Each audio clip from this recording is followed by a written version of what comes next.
I'm going to teach you on how the Masons and the Moors controlled the civil rights movement and influenced people. The civil rights movement was real, but when they saw it was taking off, they put their people in place to control the narrative. Let's get started. Claudia Colvin and Rosa Parks, The Real Story. A film by Amy Johansson.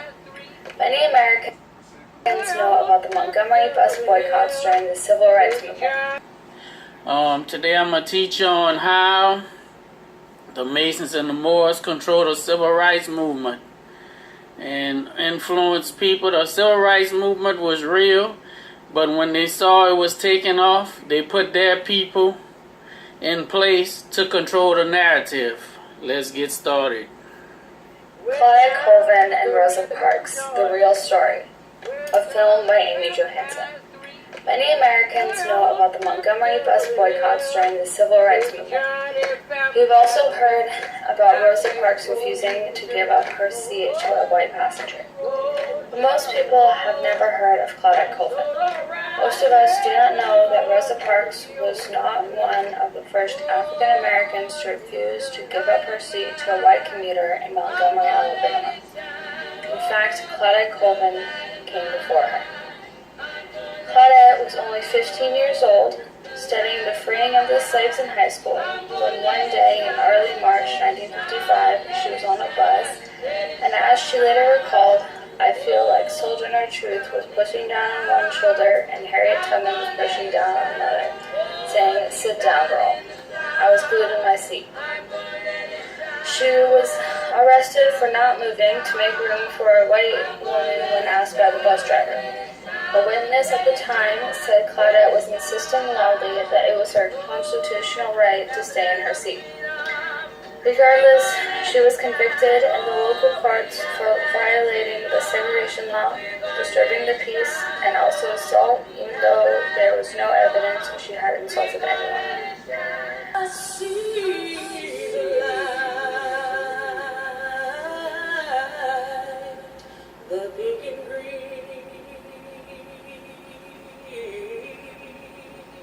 Greetings, sorors and friends.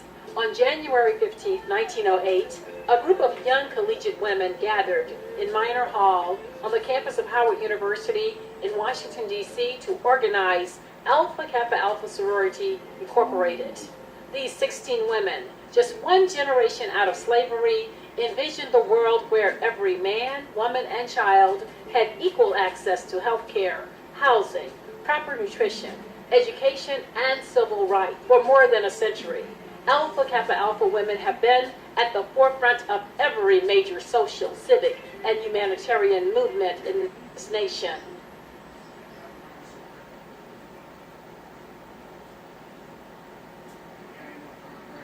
Of Alpha Phi Alpha's century of leadership. Mason Moore Boule. When most of us think of fraternities, these images come to mind. But there's much more. They develop leaders, promote brotherhood, academic excellence, and a call to service. This is true of Alpha Phi Alpha Fraternity Incorporated, and one man in particular, Dr. Martin Luther King Jr. While we were... You see, all these people that make these videos never tell you about the Moor connection, the Canaan connection, the Nimrod connection. All this goes back biblically. That is the secret they hiding from the Hebrew people of America. And participating honorary member of this fraternity and what it stands for and the principles. I think that this is a very, very significant day in my life and development and growth. It's one thing when you serve alone, it's another when you serve as a part of a family and a movement. And I feel that I have submerged with an ocean rather than remain a single drop. And let us serve and flood together those forces that are negative and be a force for all that is good.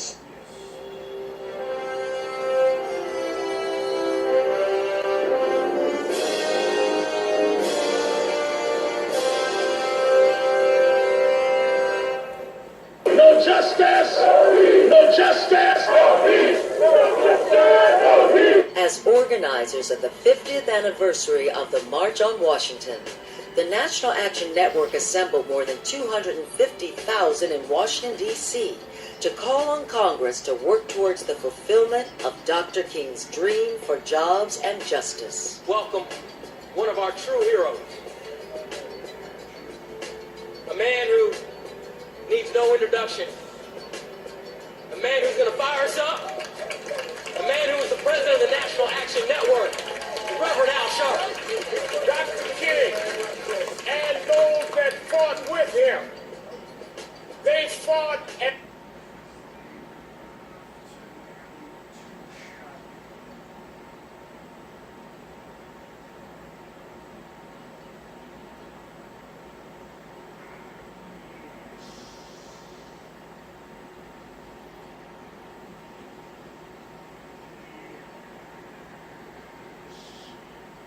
These are all Mason Moors. Brother Sharpton is humbled to be part of the 100-year-old fraternity. I'm very honored and grateful to become a member and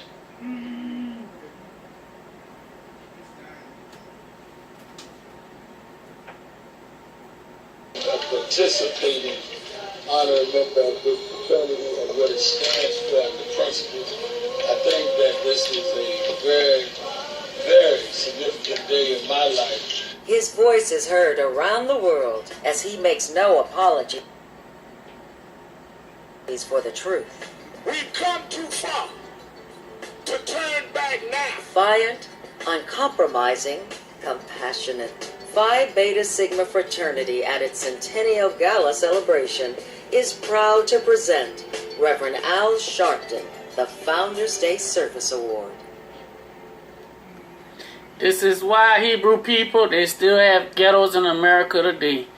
These perpetrators are controlling the narrative and keeping Hebrew people trapped in slavery. And ghettos today are not the black community. The black community is where you own your land, you control your businesses and your police.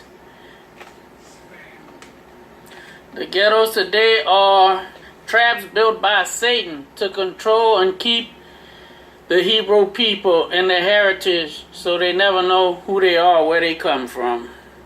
Wake up, Hebrews. Wake up, America. You will see that we have in fact cracked a riddle that has contained our people. Our people have been contained by an organized element of secret people who have used riddles, mysteries, and secret societies to jam us. And what we are doing is we are unlocking or decodifying the mystery, because once decodified and exposed, those who are secret in the light will not be as effective.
Excuse me? Yeah, you played. Did you play? You got smacked in that one. I know it is. I guarantee you know. If he couldn't dunk when he was 7'1",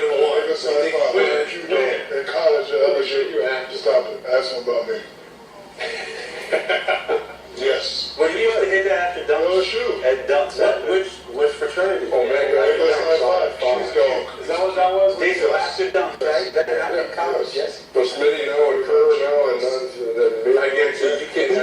Do a step right now. Yeah. You remember that. Do a step. Go. Go.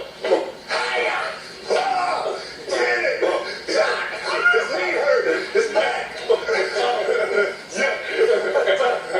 Okay. Maybe he did.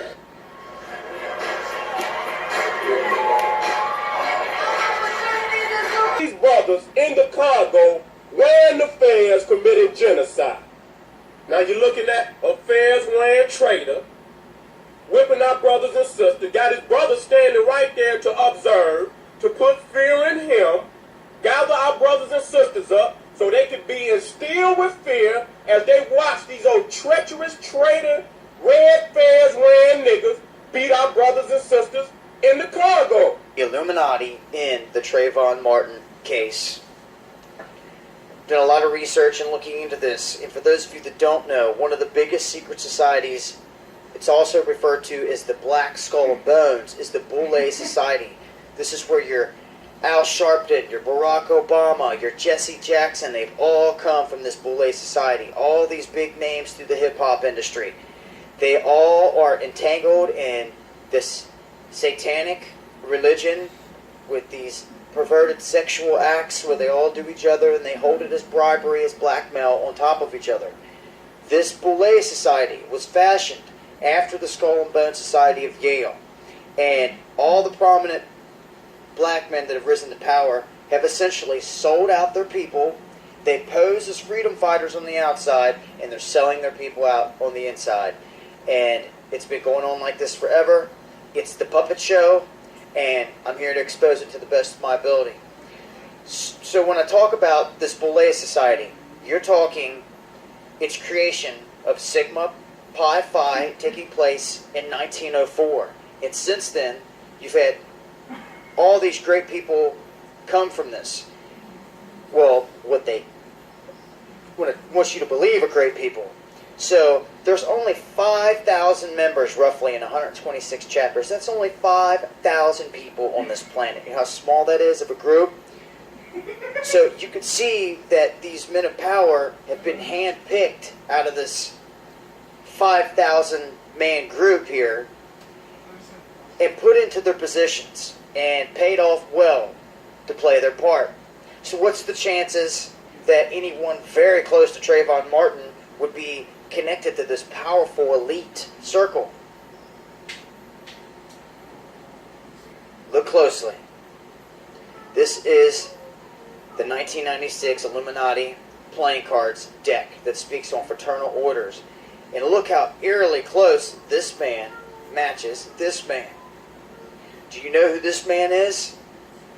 This is Trayvon Martin's father. And yes, he is an Illuminati Grand Master Mason of the Boule Society. That happened on this date was nothing but a Freemasonic ritual sacrifice like they're doing all over the place, man.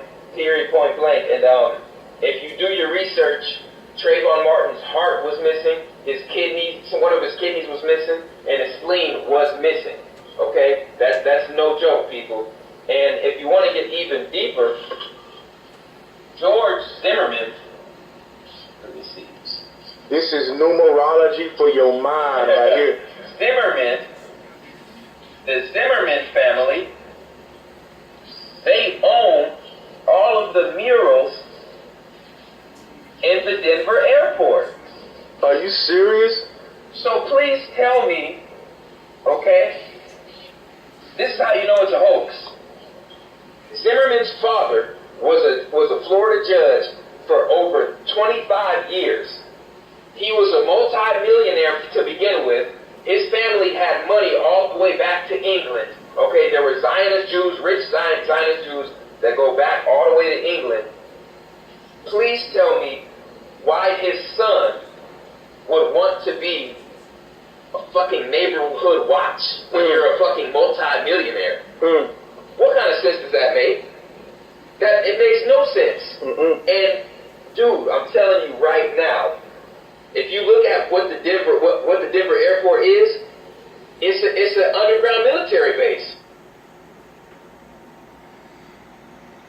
Okay? And there's also a base there for the elite. When the shit hits the fan here, they're gonna hide underground. These people got highway systems that going underground from base to base all on this continent, man. Oh yeah. Y'all need to research about the Denver airport, because if you're not hip to what's that's all about, then you really been under a rock, people. Oh yeah. So let's get some more of this knowledge, man. Yeah, man. Basically, that was their starting point. Everybody thought that this was some kind of real event where, you know, some random kid was walking to